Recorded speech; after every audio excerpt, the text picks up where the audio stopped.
Você está no Arco 43, o podcast educacional da Editora do Brasil.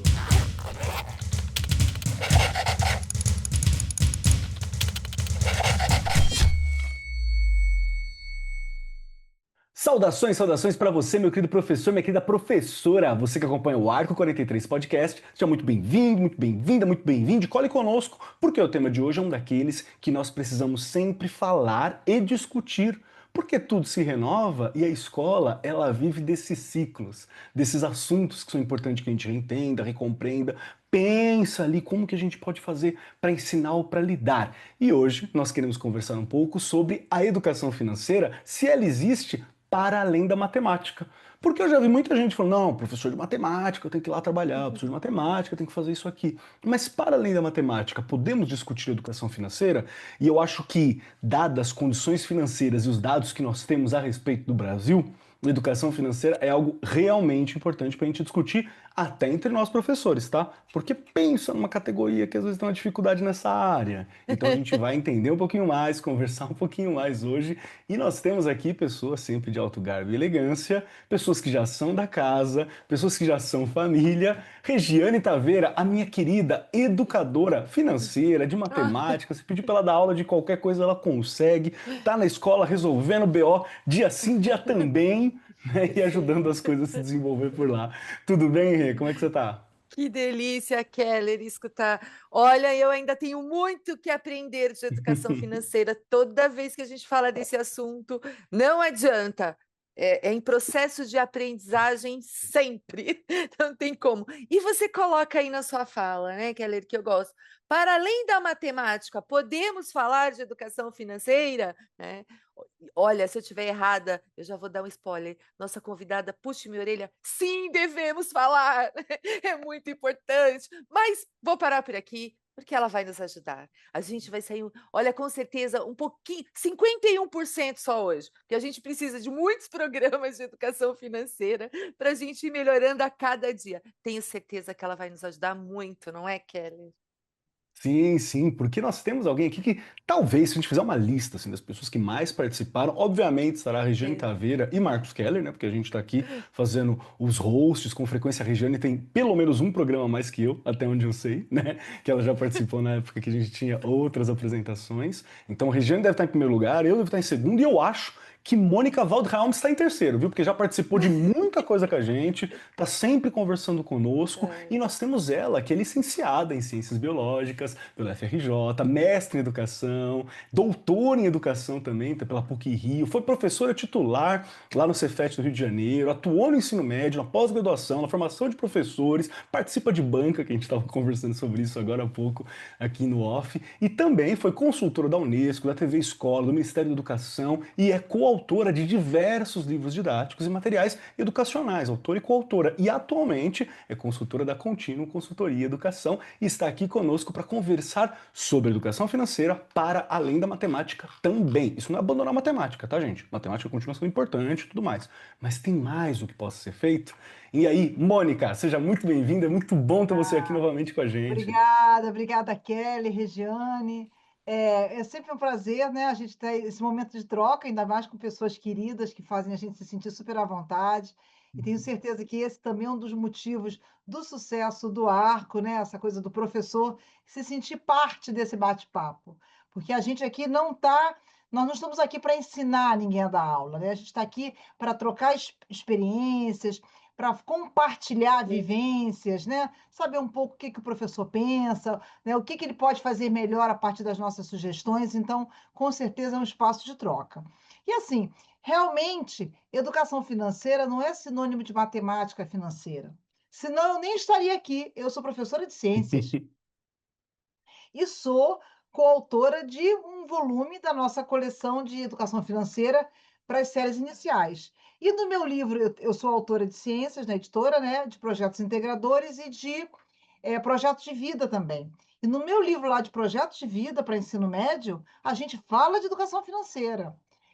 Então, com certeza não é sinônimo, a gente sabe que entender pelo menos ter aquelas habilidades básicas, entender os conceitos básicos em matemática financeira, por certo, ajudam muito as pessoas nos seus desafios financeiros do cotidiano.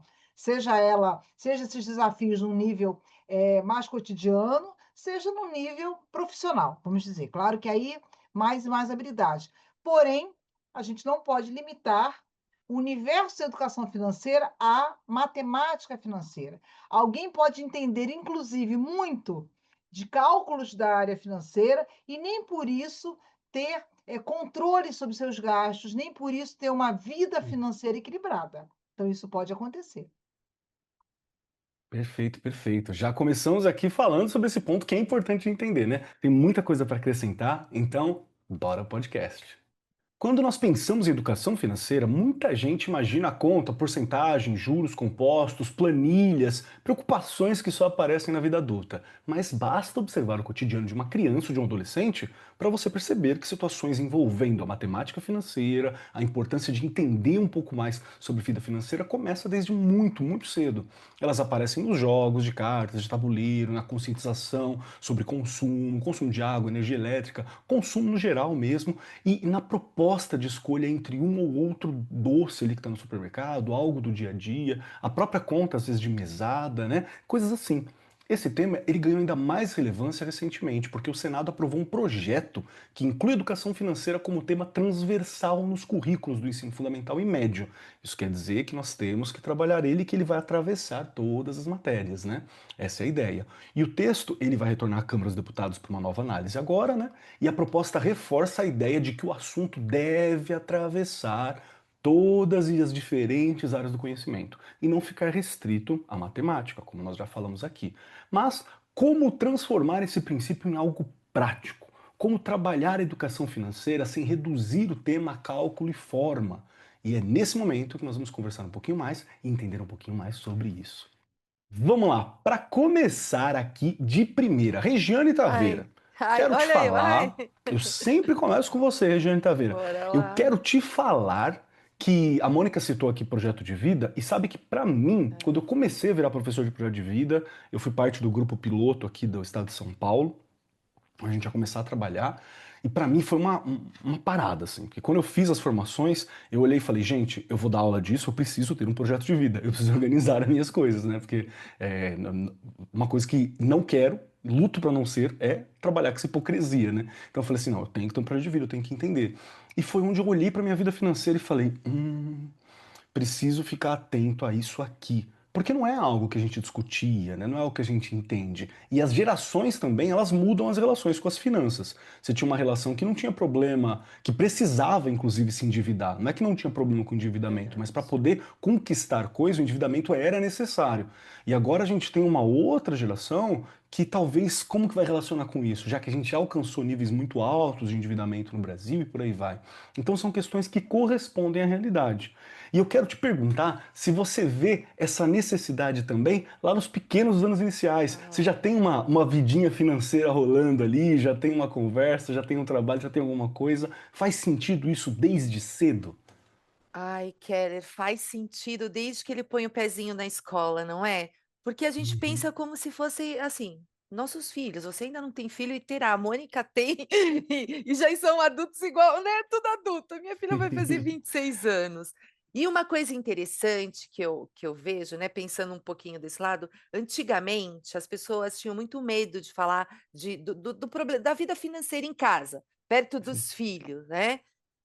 Eu já fiz isso desde sempre com a minha filha, porque eu vivi isso com a minha mãe, mesmo eu brinco, né, mesmo do jeito que ela eu falo, não é na ignorância, mas do jeito que ela foi criada, que não é, né, enfim, como a gente foi, as oportunidades que eu tive de estudo, enfim.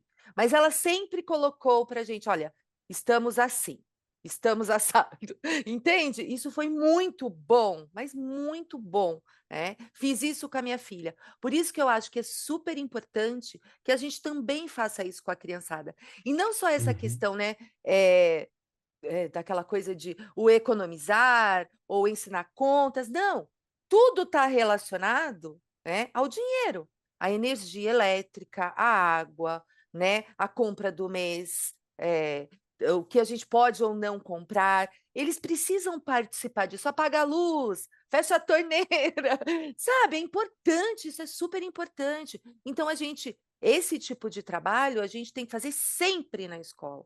Olha, saiu, a luz está acesa, ó, fecha a torneira, né? Porque é a nossa troca, eu falo assim, né? O nosso trabalho para pagar tudo aquilo que a gente tem, né? Eles vão entendendo e compreendendo isso.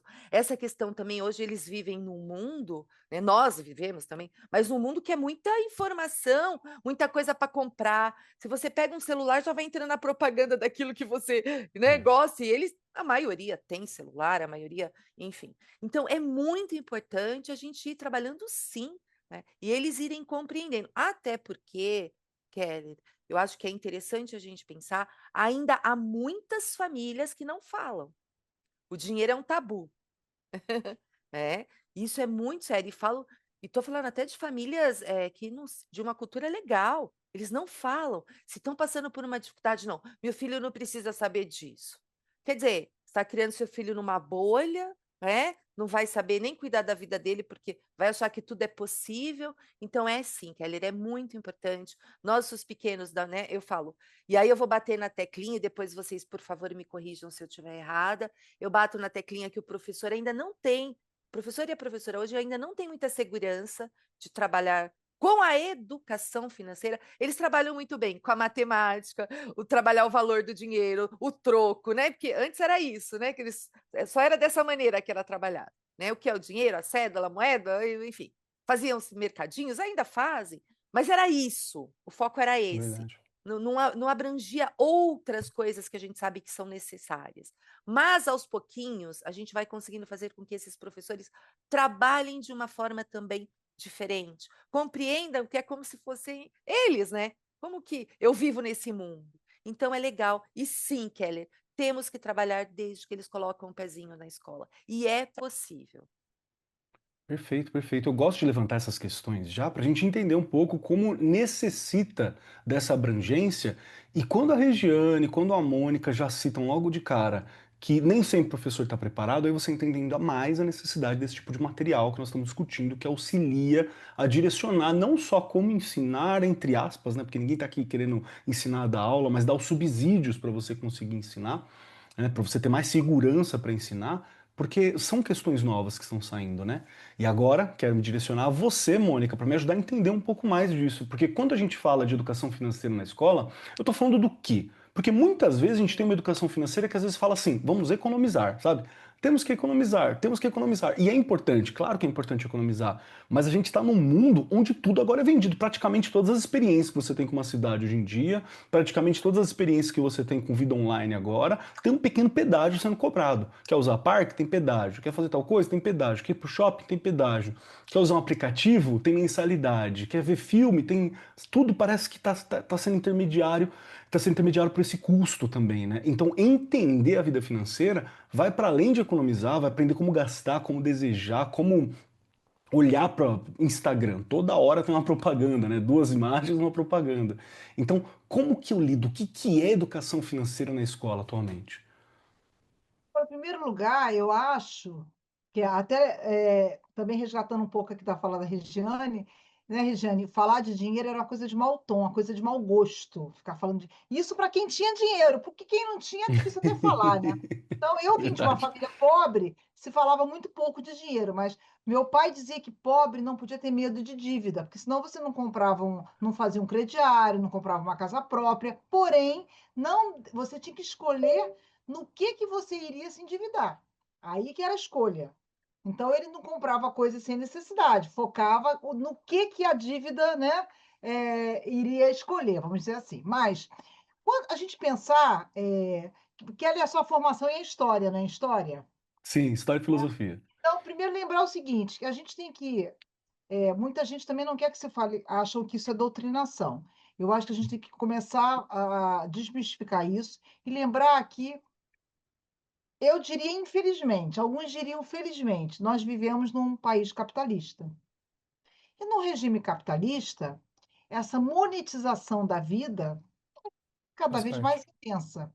A gente vive, ou a gente é explorado no nosso trabalho, e aí não estou falando explorado, gente, demonizando, mas meu trabalho é explorado por alguém, né? ou o dono de uma escola, ou uma empresa pública. E claro que a relação vai mudar, né? Sendo aí na esfera privada ou pública, mas é a exploração do trabalho. E quem é o patrão, né, ele explora a mão de obra de alguém. Isso é fato, né? A base do capitalismo não é a divisão igualitária de bens, o acesso, não é. O capitalismo ele é marcado por uma desigualdade na relação da vida financeira.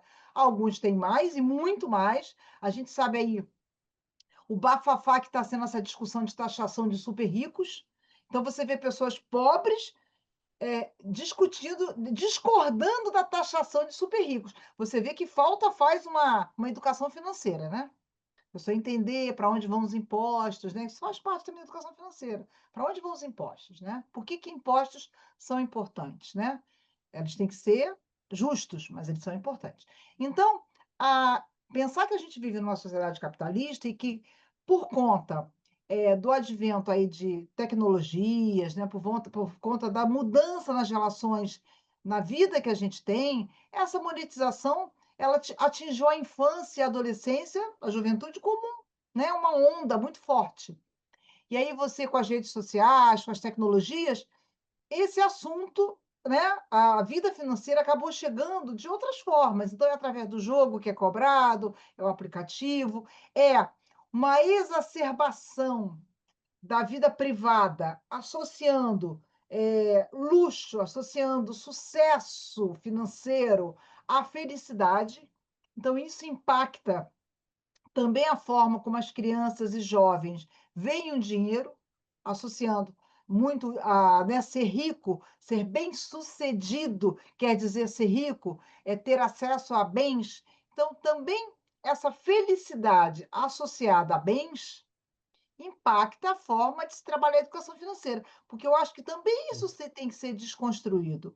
Embora a gente viva numa sociedade capitalista, que o sonho de a maioria das pessoas é ser patrão, é ter seu próprio negócio, é ganhar muito, né? E agora também ser famoso, isso também tem que ser problematizado. Então, o que que eu almejo para a minha vida? E aí também, ao mesmo tempo, tem toda uma visão meritocrática, que é terrível, que também diz para essas crianças e jovens que, se eles se esforçarem muito, eles vão ser bem-sucedidos, ignorando que há uma série de fatores que afetam né, o próprio acesso do jovem, da criança, aos bens culturais, aos bens econômicos, essa própria desigualdade que o capitalismo reforça. Então, são tantas questões que estão por trás desse grande contexto que envolve educação financeira. E por isso ela tem que ser transversal, por isso ela tem que ser abordada para se discutir consumo, consumo consciente, discutir como que eu me vejo né, como ser humano, projetos de vida, o que que é felicidade para mim, o que que um influencer traz aí, que ilusão que é vendida nas redes sociais. Então, por isso tem que ser transversal. Não pode ser só matemática de forma alguma. Todo um resgate histórico dessa construção do que é ser bem-sucedido, do que é ser né, financeiramente bem-sucedido. Perfeito, perfeito. Rê? É muito bom escutar a Mônica, porque aí a gente entende quantos caminhos precisa seguir a educação financeira, e o quanto, assim, e não é fácil, porque mesmo os nossos pequenos lá, que eu falo, tem essa coisa quando ela traz a questão de ser bem-sucedido, fazer sucesso, né? Tá tão atrelado, porque o fulano é um influencer e ganha tanto. Gente, parece loucura, mas se a gente perguntar, eu tenho 419 crianças na escola. Se a gente perguntar, metade querem ser influencer. Entende? Porque está associado a essa coisa. Nossa, ficou rápido. Nem precisou estudar. Gente, é uma loucura. Né? E não estou falando mal do influencer, não é isso. É que está tão ligado, está tão enraizado neles já que você tem que ir trabalhando. Por isso, realmente, vocês destacaram muito bem, tanto você, Keller, quanto a Mônica, projeto de vida, né? Quando chegar ali já nos anos finais que eles começam a construir o ensino médio inteiro, ter um bom tutor, né? Uma pessoa que realmente compreenda. Você Ajuda, mesmo né? diz, fui estudar para fazer, porque eu falei: "Como é que eu vou", né, você falou: "Como que eu ia fazer algo que eu não estava bem?". Olha a importância e a consciência disso também, não é, Keller? Porque realmente não é fácil trabalhar com projeto de vida, mas eu acho que deve ser muito prazeroso. Olha eu já, porque, né, você está ali na Eu a sou pessoa suspeita, né, que quis escrever ah livro, lá, né, quis escrever livro olha nessa aí, área, eu e a Ângela, aliás, um livro maravilhoso. Quem não olha aí, conhece, ótimo. Ser em Foco, procure lá, Editora Ah do lá. Brasil. E é muito importante, não é, que esse professor, olha aí, esteja preparado, porque não é fácil, nem dos pequenos, nem dos anos finais e nem no ensino médio, a gente tem que estar muito preparado, não é? Perfeito, perfeito. Não, eu concordo 100% com isso, porque realmente, às vezes, a gente quer ensinar essa educação financeira da forma como nós aprendemos. O professor tem muito esse vício ainda, de certa forma, sabe? Que eu aprendi de uma forma lá na escola, lá na universidade, e eu vou repassando isso. E eu não quero culpar o professor quanto a isso, porque a gente sabe como é difícil ter tempo, como é difícil ter formação, como é difícil ter uma formação continuada, né? É nesse momento que é tão importante ter materiais didáticos, ter formas acessíveis de conteúdo. Mas eu vou dar um exemplo. Quando eu estava saindo ali do ensino médio já estava saindo do ensino médio, eu me lembro que numa das salas que eu passei, porque eu era do Grêmio, tinha um professor que ele era muito bom, ele era muito bacana. E ele ia dar uma aula clássica dele, que era ensinar a preencher cheque. Mas no meu tempo, a gente já não estava mais usando cheque assim com tanta frequência, sabe? Mas talvez ele ainda usasse, talvez no dia a dia ainda acontecesse. E na escola, para onde eu trabalhava, também o cheque não era uma realidade contínua na vida das pessoas que estavam ali. Então, é nesse ponto que eu falo, da necessidade de a gente trazer para essa realidade, né? Nós precisamos discutir os influencers, né? Por que que os influencers fazem isso? Aquela vida que está lá é a vida mesmo, né? Tudo bem que você quer ter conforto, mas ter conforto é a mesma coisa que ter uma educação financeira saudável? Quanto que o influencer paga ou não paga, ou qual que é o recorte que ele está utilizando ali, né? Esses pontos são pontos que realmente são muito importantes e olha como é transversal, porque vai para se pensar a própria sociedade, né? Vai para se pensar toda a sociedade como um todo, meu papel nessa sociedade que está presente, né? Qual que é o meu papel nessa estrutura? Isso é o que eu gosto muito, porque quando você traz isso, Mônica, quando o material que vocês construíram também trazem isso, você percebe que não está associado só à matemática, né?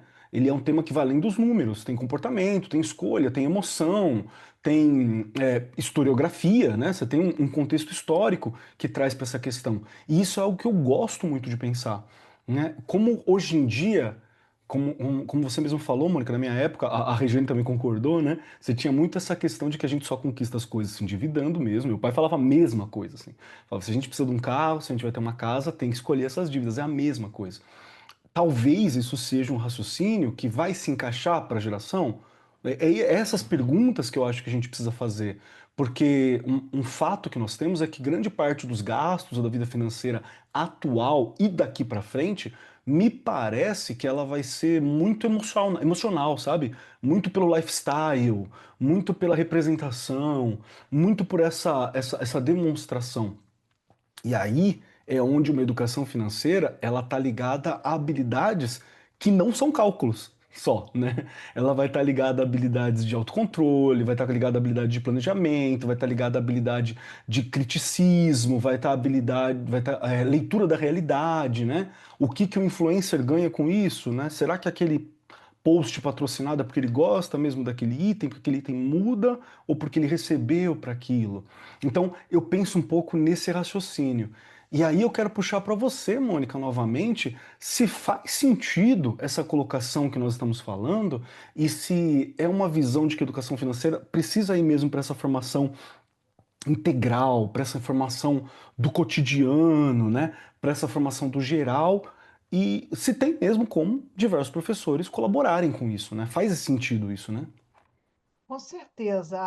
Se a gente vê, né, os dados mostram que nós estamos uma nação endividada, né? E agora é muito complicado essa questão dos jogos, né, das bets, né? A Uhum. gente fica pensando, e sabemos que por trás de toda compulsão, né, tem aí emoção, tem uma saúde mental em jogo, né? Uma saúde emocional por trás, que a gente também, esse contexto não é simplesmente reprimir, eu acho que a gente tem que entender e problematizar o que que leva alguém a essa compulsão.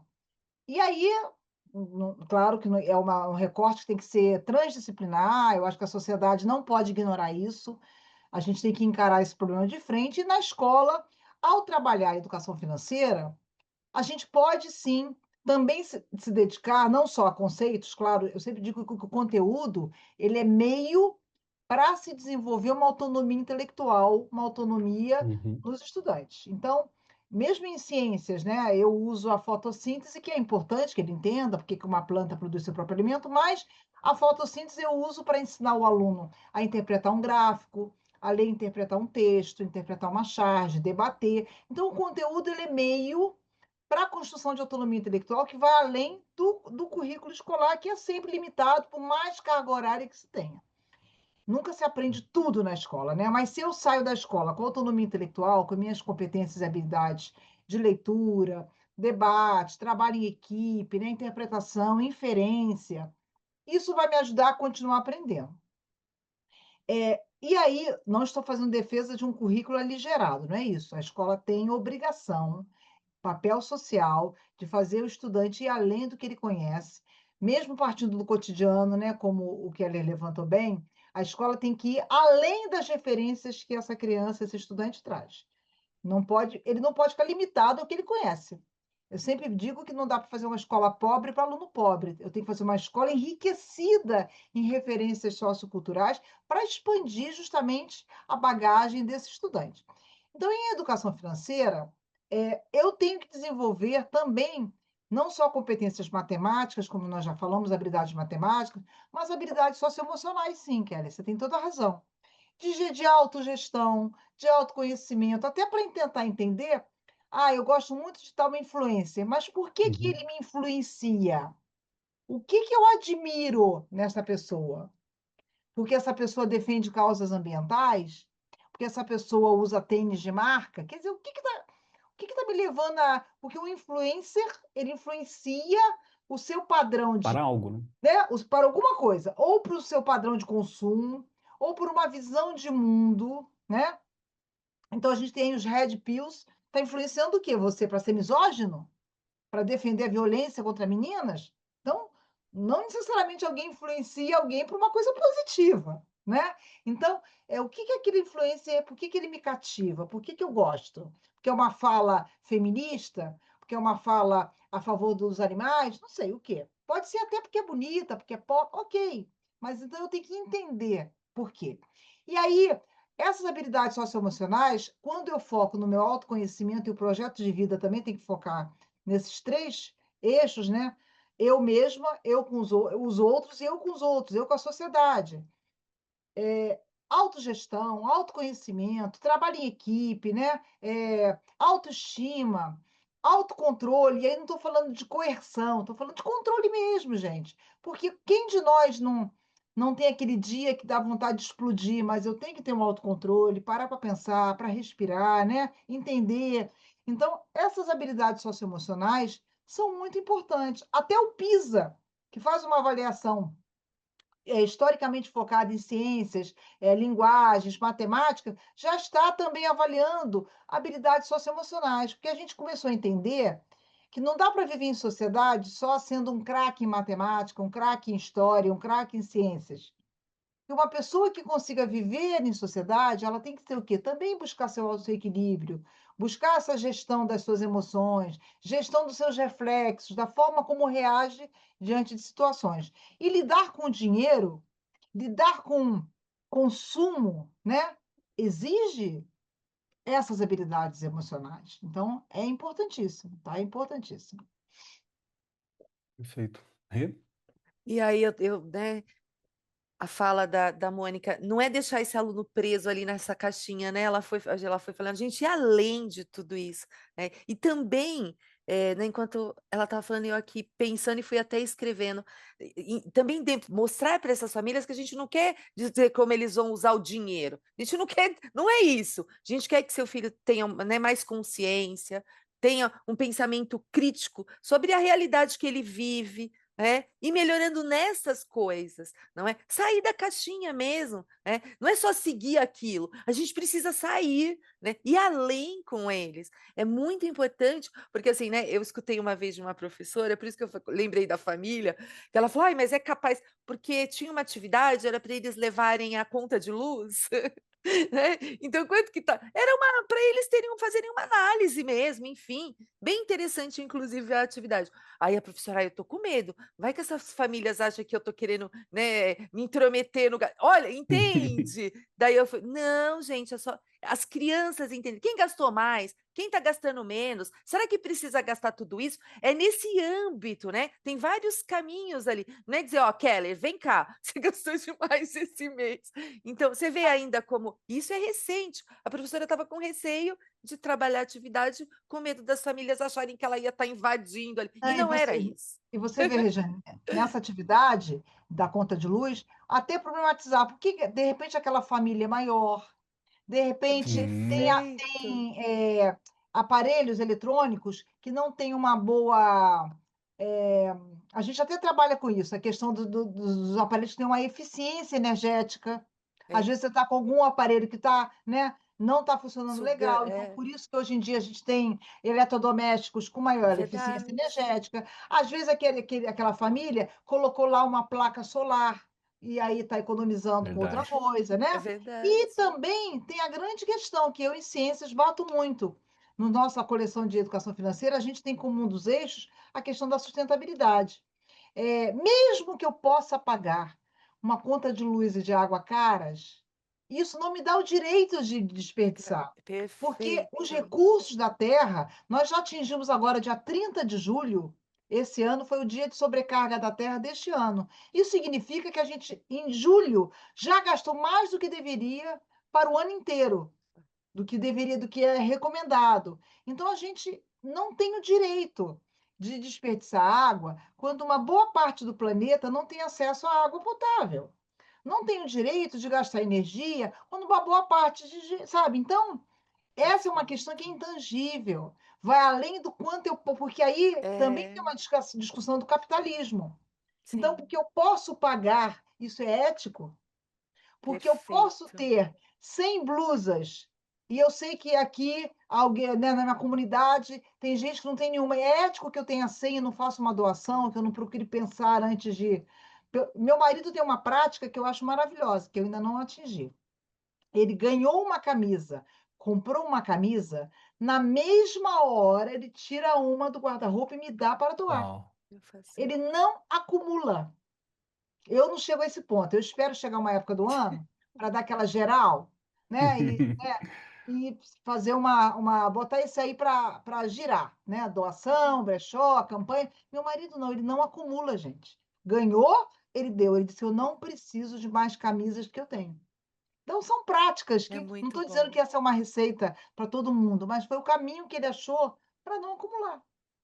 Tá? Então ele não espera ficar velho. Ah, daquele jeito que não dá, porque também é isso. Vou fazer uma Ah, doação, vou pegar uma roupa que está esfarrapada, gente. Não é assim, não, né? Não. Então, tem toda essa questão, né? muito bom. Nossa, Eu só, muito bacana. Pode falar, Rê. é que alguém lembra, eu já comentei isso aqui. Eu faço isso com a minha filha desde pequena e eu também faço. Entrou Os algo, a brinquedos, gente né? é tudo. Então você pode doar o que e nada estragado, nada quebrado. Então eu também, eu vou comprei. Ah, não, essa aqui eu nem uso.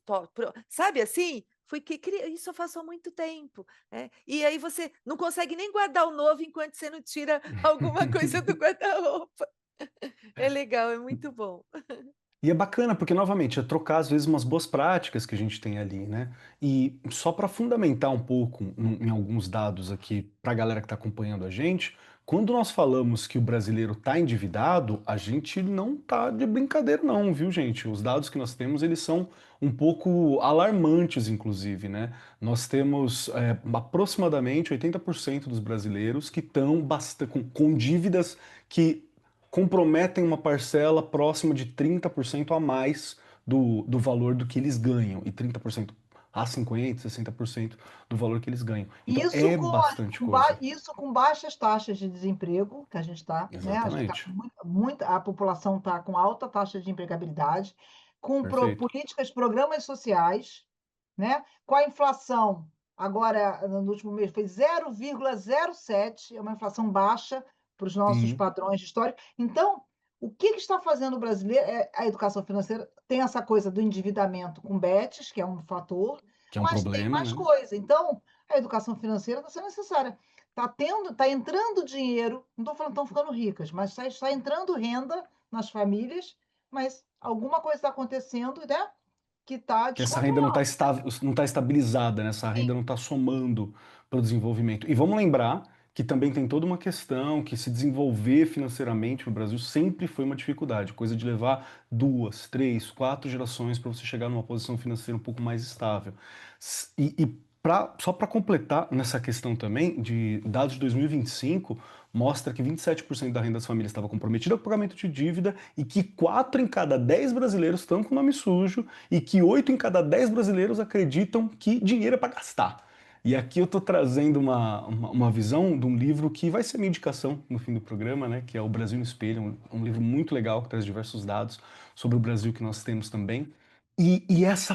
Essa é uma questão que a gente começa a olhar e fala, gente, precisamos lidar com isso, né? Nós precisamos compreender isso, ainda mais porque o Brasil não tem um histórico muito longo de uma estabilidade financeira, né? Que assim, de 50, 60 anos de estabilidade financeira. Aí A você vê gente que não tem tem isso, né? programas como o Desenrola, tem gente que se consegue entrar no Desenrola, paga suas dívidas e se endivida de novo. Perfeito, é Quer isso dizer, se mesmo. desenrola, se enrola, se desenrola, assim, aí não adianta, né, gente? Por isso que eu acho que o Uhum. desenrola, aí sugestão para o governo federal, desenrola junto com, para entrar no desenrola tem que fazer um curso de educação financeira. Ótimo. Chamem a Mônica também, chamem a galera da Editora do Brasil, que a gente faz esse cursinho, ó, Mostrar que fica desenvolveu legal. autonomia para não entrar no buraco de novo. Não é Perfeito, possível, perfeito. né? Acho. E um último dado aqui que eu acho que ele é muito importante, que no geral, de acordo com esse livro, você tem uma percepção também distorcida de como que está a vida financeira e a classe financeira que o brasileiro tem. O brasileiro tem dificuldade de avaliar a riqueza, porque mais da metade, aproximadamente 56% dos brasileiros que integram os 5% mais rico do país, que nem é muita grana, tá, gente? 5% mais rico do país aí é 4 salários mínimos, você já está chegando nessa faixa. Então, eles se identificam como uma classe baixa ou uma classe média, o que gera uma visão bem distorcida sobre quem precisa de ajuda estatal, quem deve pagar mais imposto, quem pertence a qual grupo, qual que é a classe que ganha mais. O valor que 1% ganha, ele é um valor muito alto de diferença para esse 5%.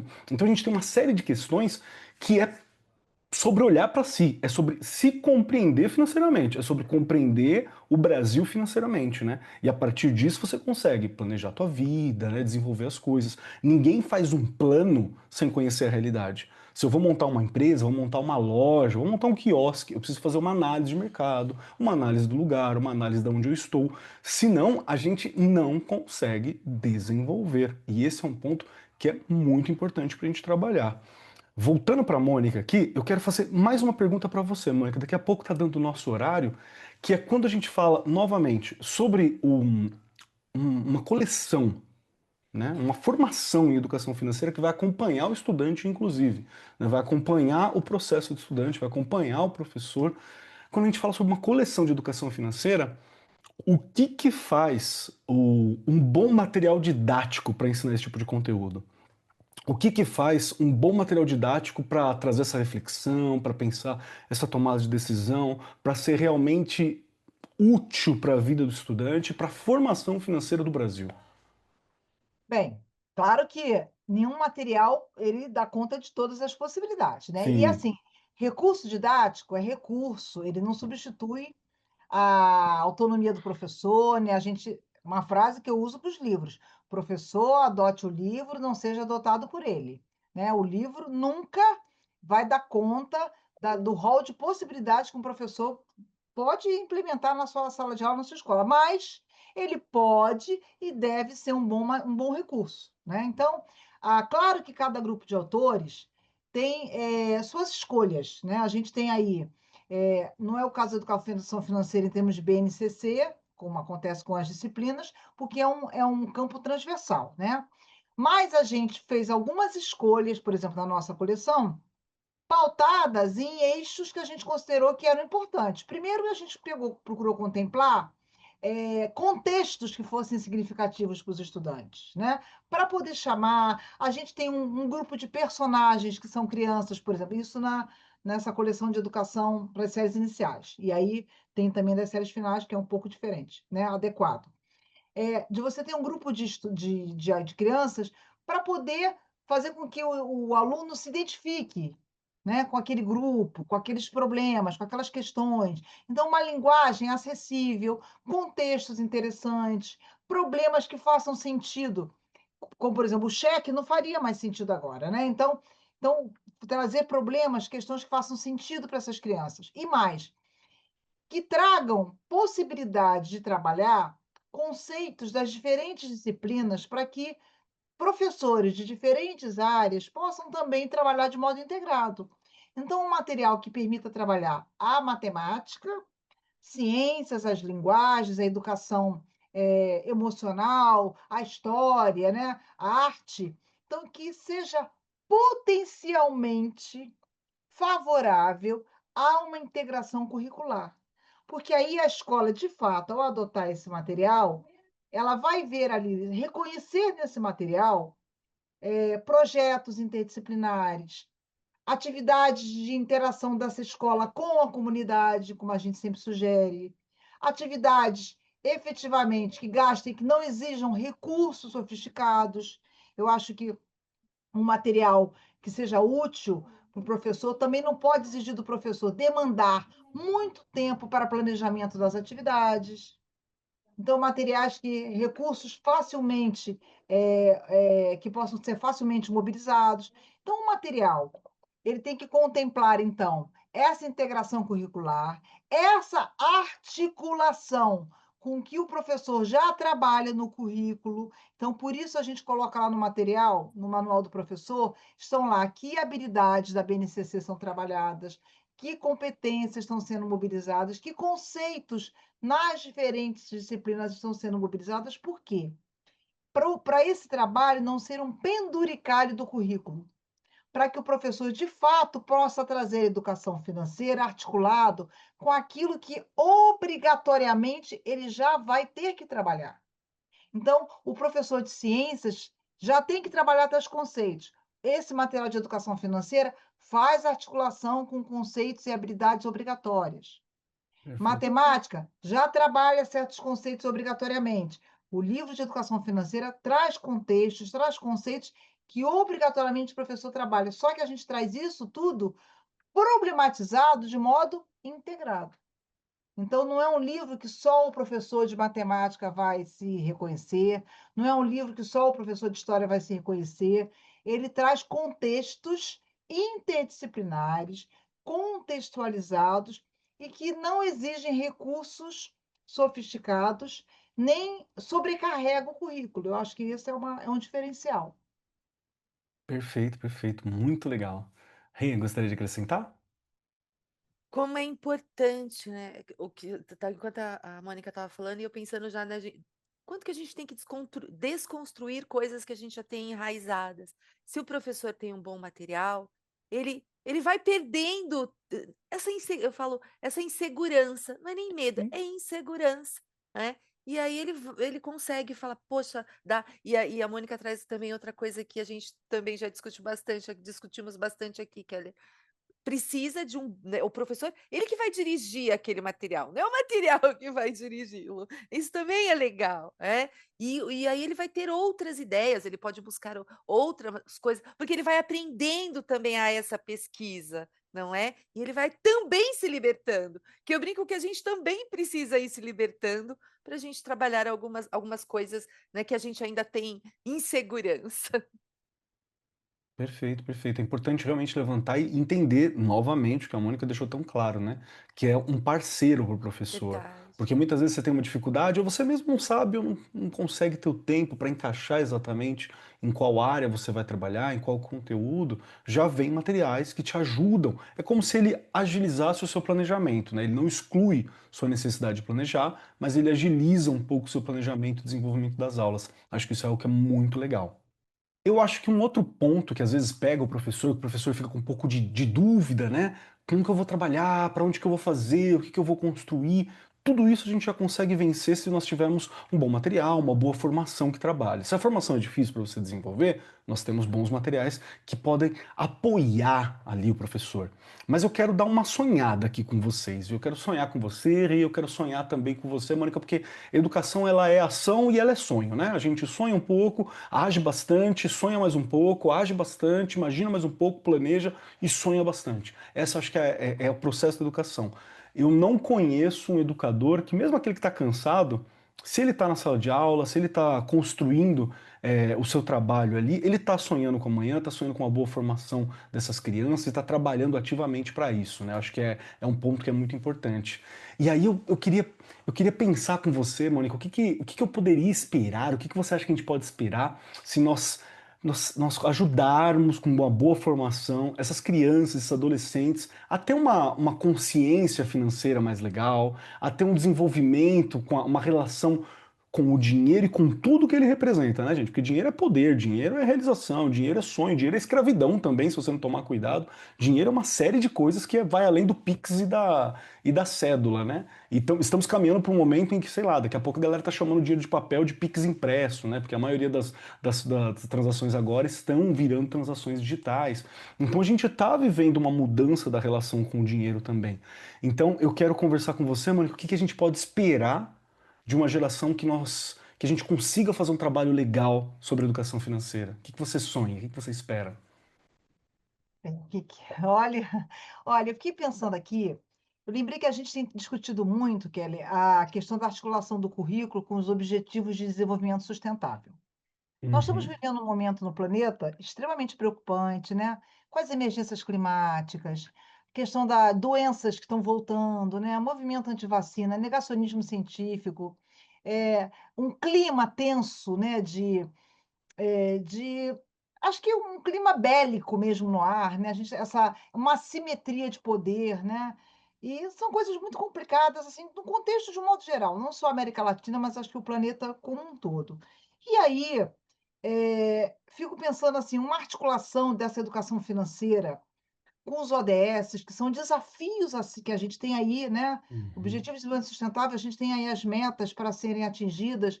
Então, eu fico pensando se ela não poderia ser uma das formas de articulação para que a gente atingisse algumas das metas desses Objetivos de Desenvolvimento Sustentável, né, porque tem lá a questão de vencer a pobreza, combater a É pobreza, verdade. a violência, a questão da sustentabilidade, né, ao mesmo tempo do trabalho digno. A gente tem várias vertentes nos ODSs que nos remetem a desafios planetários.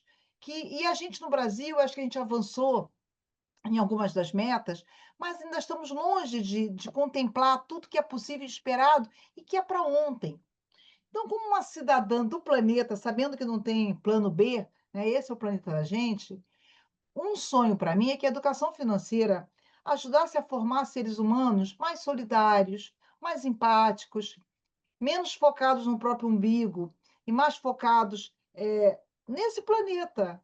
A sustentabilidade não pode ser uma palavra bonita só, não pode ser um conceito só, sabe, bonito para fazer camiseta Salve as Baleias.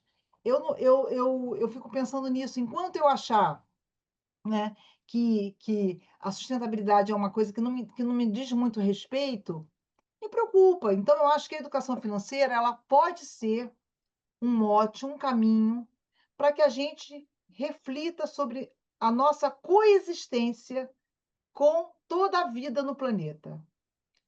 Já passamos, Perfeito. como biólogo, eu posso dizer para você que a gente já atingiu um ponto que não tem volta. Já atingimos um ponto extremamente preocupante, e aí não estou querendo ser apocalíptica, mas é muito preocupante. E ou a gente aprende a coexistir, ou a gente não vai ter mais planeta. Então a gente tem a questão da justiça climática, questão do racismo ambiental, né? Todas essas questões que não são questões irrelevantes, são questões extremamente relevantes e preocupantes que a escola tem que trazer para discutir, questão dos refugiados climáticos e a educação financeira em casa, no cotidiano, como família, como cidade, como escola, como Estado, ela vai sim atravessar essas outras grandes questões planetárias. Então, acho que está além do cotidiano imediato. Se eu vou ter ou não dinheiro para comprar um carrinho, uma bicicleta nova. Eu acho que a gente tem que começar a articular essa questão da educação financeira com essas grandes questões planetárias, porque a gente viu que a pandemia, por exemplo, ela não era uma questão só médica. Ela teve impacto Sim. socioeconômico, ela teve impacto emocional, ela teve impacto em diferentes campos. Então, como cidadão planetário, o meu sonho é que a gente, de fato, se reconheça como uma das milhões de espécies que povoam esse planeta. Eu tenho que sair desse meu antropocentrismo, eu tenho que sair desse meu etnocentrismo e começar a me ver como parte desse planeta e entender como que eu, Mônica, se eu tenho uma situação financeira mais confortável, como eu posso ajudar outras pessoas, outras mulheres, porque investir em políticas públicas, mas entender, como o Gilbertinho já dizia, que a fome não espera, né? A fome tem pressa.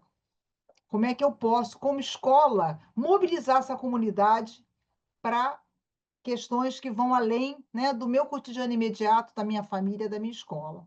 Esse é meu sonho. Perfeito, perfeito.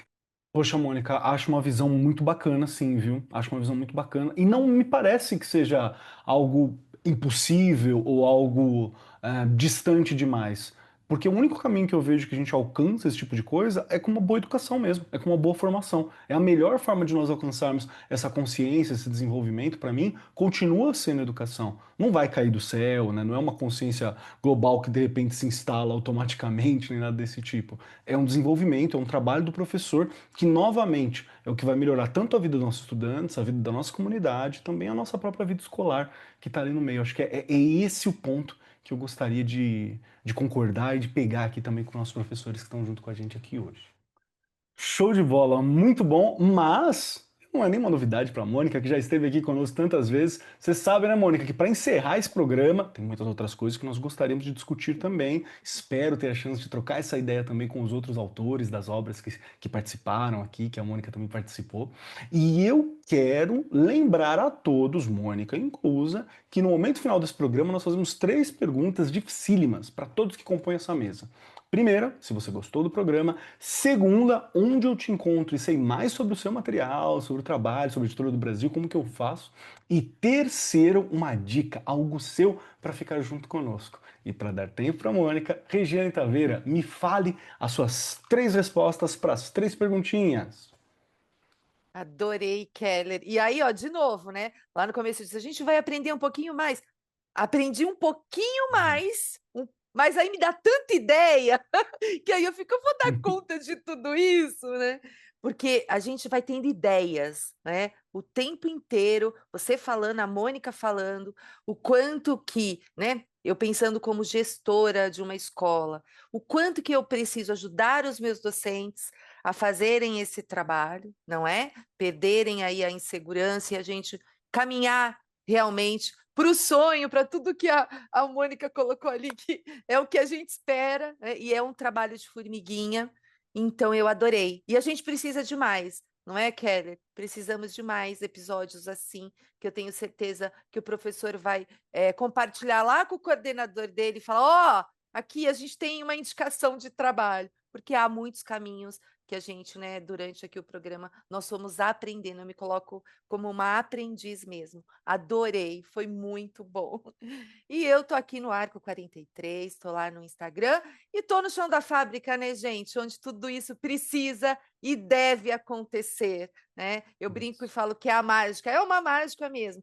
Todo dia a gente tem que fazer com que tudo isso aconteça. Eu vou deixar aqui como dica o que eu já deixei uma vez, que né, já vi professores, inclusive, utilizando.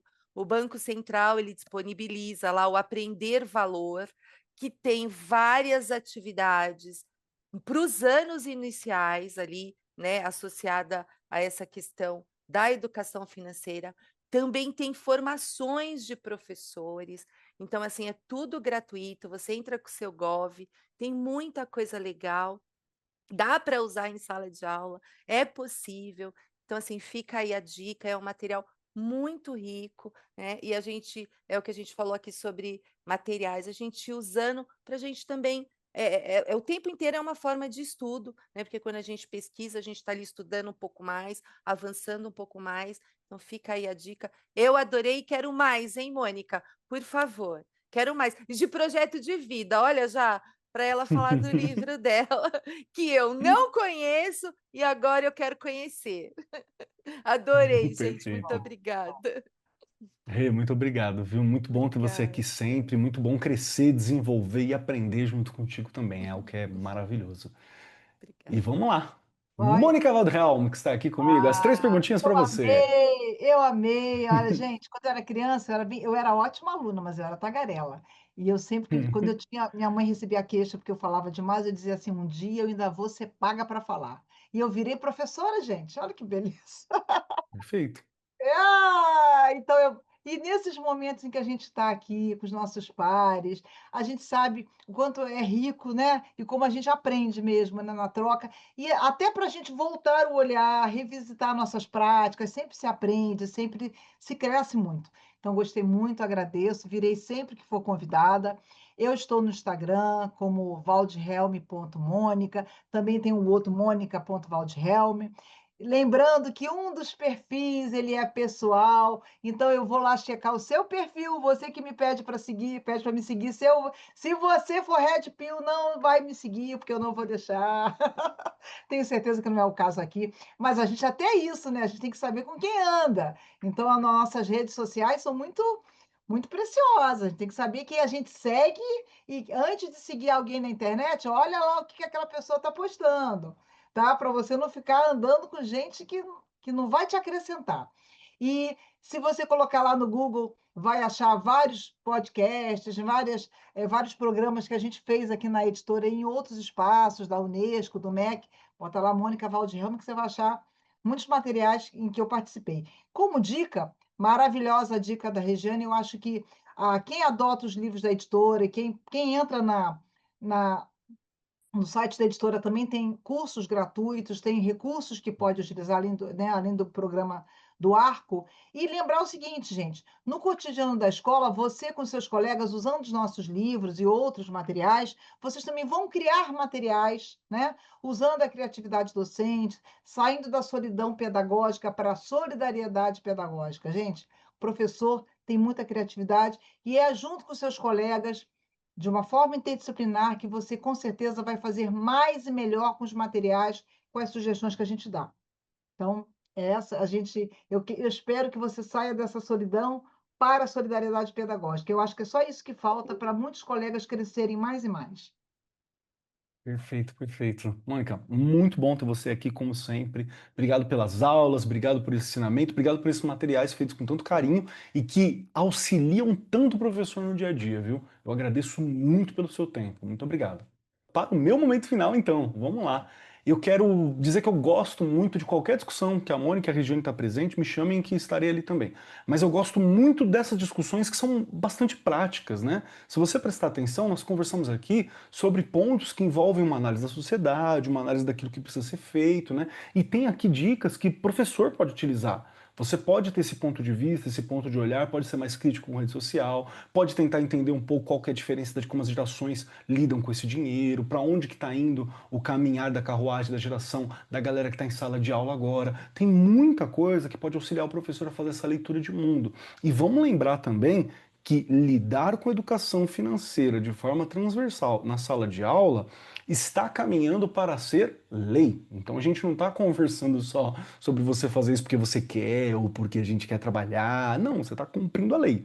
Né? E na condição de um professor, cumprir a lei faz parte, né? Explicar a lei faz parte, aplicar essa lei também faz parte. Então vamos pensar nisso também, que eu acho que já é um meio caminho andado ali, se nós tivermos um bom material de referência e também de formação. Quem quiser me encontrar por aí, Marcos Keller em quase nenhum lugar. Se você procurar, você quase não vai achar, porque eu larguei Twitter, porque também estava cheio de Red Pill naquele lugar, larguei um monte de canto, mas você me encontra lá no Instagram como Cobb Keller, K-U-B Keller. Marcos Keller também ajuda, não tem muitos Marcos Kellers por aí, qualquer um com cabelinho assim, esse óculos, uma barbinha, provavelmente serei esse que vos fala. Quem está ouvindo só pelo podcast, nós estamos também no YouTube, então dá para você ver nossas carinhas também por lá. Fica aí com uma possibilidade. E a minha indicação, como eu falei durante o podcast, é um livro que eu acredito que eu já indiquei aqui, que é O Brasil no Espelho, do Felipe Nunes. É um livro que foi feito com uma vasta pesquisa, assim, se eu não me engano é a tese de doutorado dele, né, uma parte do livro, e ele fez uma vasta pesquisa, teve mais de 10 mil brasileiros, assim, em todos os estados, de diversas classes sociais, de diversas situações, para tentar montar um retrato do Brasil, né? O livro, ele tem um título bem um subtítulo que ele é bem confrontador, né? Que é falar que é o retrato de um país dividido em muitas vezes, e ele tem uns olhares que eu acho muito legal. Ele entende 4 gerações brasileiras, né, ele faz esse recorte para poder entender, e alguns pontos mais legais ver as contradições profundas que existem no Brasil, sabe? Como que a gente é um povo que tem orgulho da beleza natural, mas vergonha do povo, sabe? Como a gente é punitivista com muitas questões, mas existem outras que nós não somos. E como a gente acha que sabe muito mais do que realmente sabe também como figura de Brasil, o que acaba nos tornando alvos fáceis para notícia falsa, né? E muitos segmentos identitários que a gente tem também que dá para fazer alguns recortes. É muito legal o livro, é um livro que ajuda a chocar também, mas ajuda a entender um pouco do Brasil nesse momento, né? Não é um livro que vai durar para sempre, ele é um recorte do Brasil nesse momento, né? E se depender de nós professores, a gente vai unir esse Brasil também através da educação para o futuro. Então, a ideia é deixar mesmo o Brasil e suas contradições desse momento para trás, para que a gente tenha novos desafios, novas contradições para o futuro também. Essa é a parte do ponto. Fica aí como dica para vocês. No mais, eu sou Marcos Keller e até semana que vem. Gravação e edição Agência Bowie, produzido pelo Departamento de Marketing da Editora do Brasil. Supervisora de Marketing, Lívia Garcia. Siga-nos nas redes sociais. instagram.com/editora do Brasil_oficial, facebook.com/editora do Brasil e youtube.com/editora do Brasil.